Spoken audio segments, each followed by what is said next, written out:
Hello, my name is Chris Abulraj. I'm a professor of surgery at Johns Hopkins, and today I'll be presenting on evaluation of the diabetic foot, a micro-learning for the Society of Vascular Surgery. I have no relevant disclosures. The diabetic foot is multifactorial in origin, and it includes neuropathy, vascular disease, local trauma, and sometimes Charcot-arthropathy. This can lead to ulceration in approximately 25% of patients, and of course, ulceration can lead to limb loss. When you're evaluating a diabetic foot, you have to do it systematically. You have to have a physical examination of multiple systems, including podiatric, vascular disease, infection, and also look at their glucose control in terms of their A1C. And of course, if you put all this together, that's going to help you figure out their risk of amputation. Now, the risk of amputation is well defined by the Society for Vascular Surgery's Wi-Fi classification. There are other micro-learnings on this, but in short, this is similar to the TNM staging of cancer, and it's meant to address the inadequacies of other threatened limb classifications. It's divided into three parts. The first part is a wound, graded 0 to 3. They have an ulceration that's small and shallow, that would be a grade 1. If it's an extensive midfoot or a heel wound, that would be a grade 3. If they have gangrene, this bumps them up by 1, so automatically digital gangrene is a grade 2. Gangrene of the forefoot or the hindfoot, that's a grade 3. There's also an ischemia grade 0 to 3. This can be based on the ABI, but in diabetic patients, frequently they're non-compressible, and so we look at their absolute toe pressure. Any absolute toe pressure less than 60 is associated with increasing ischemia. And finally, foot infection. If they have localized erythema with just some purulent discharge, that's a grade 1. If they have osteomyelitis or abscess, that's a grade 2. And finally, if they have SIRS, it's a grade 3. And if you put all those together, there's an estimated risk of amputation for each of the permutations. And simply speaking, if it's green, it's a very low risk. If it's high, if it's a stage 4, it's a higher risk. So for example, if they had ischemia grade 1, a wound 1, and a foot infection 1, that puts them at a low risk of major amputation in 1 year. However, if they have an ischemia 3, foot infection at 3, and a large heel wound, that puts them at a high risk of major amputation.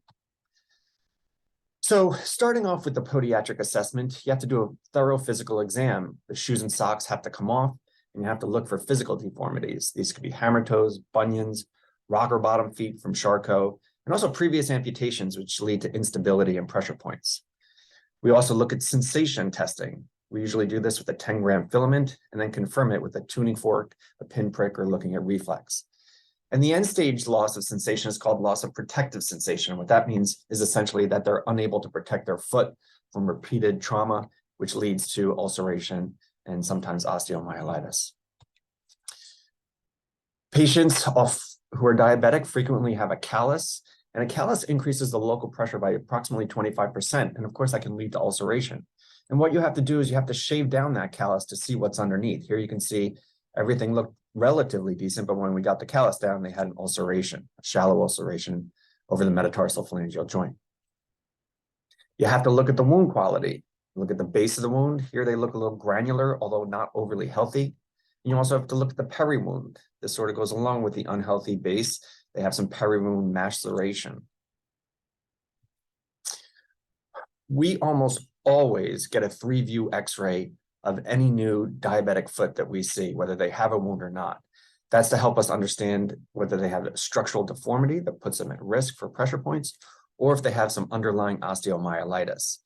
In this patient, here you can see they had that midfoot wound, as well as a small heel wound in a fissure. When we got the X-ray, what we found out is that the patient actually had a previous Charcot reconstruction. Here you can see the midfoot screws of the reconstruction, and there was problematic pressure point from one of the screws that was leading to the ulceration in that midfoot. You can also start to see some changes overlying the posterior calcaneus related to this fissure wound. The next thing to assess is ischemia. Here you can see ABIs and toe pressures. In this patient, the Doppler waveforms are nicely triphasic on the right side. However, on the left side, they look more monophasic. And in this patient, what you can see here is they had a normal toe pressure on the right side, but a toe pressure of 48 on the left side, corresponding with ischemia. If you wanted some more assessment in patients who have non-compressible vessels, we frequently will get PVRs, pulse volume recordings. Here you can see corresponding on that left side, as you go down the leg, the pulsatility of the waveform is quite good in the low thigh and the calf, but it starts to dampen at the ankle and significantly on the left metatarsal compared to the right side, as well as the left great toe compared to the right side, corresponding to diabetic vascular disease, which is typically in the infrageniculate location. I will say that the SVS guidelines say that simple pulse palpation is insufficient. All of these patients should have ABIs and toe pressures at least once a year. That brings us to further evaluation of their vascular disease. Diabetics have both micro and macrovascular disease. Here's an examination of a patient's aorta, aortoiliac segment. What you can see is that the aorta, as well as the bilateral common internal and external iliac arteries are all widely patent. As we head down, frequently you'll see some SFA disease. Here's a high-grade stenosis of the right superficial femoral artery. And as we go further down, here you can see Hunter's canal has some disease, but this is really the hallmark. Here's the below-knee popliteal artery. The anterior tibial artery occludes. You don't see it here after the origin. The tibial perineal trunk is highly diseased. There's significant disease of the perineal artery, and the posterior tibial artery is completely occluded. As we head down, what we see is that the perineal artery reconstitutes the dorsalis pedis artery, as well as the very distal posterior tibial artery and plantar vessels.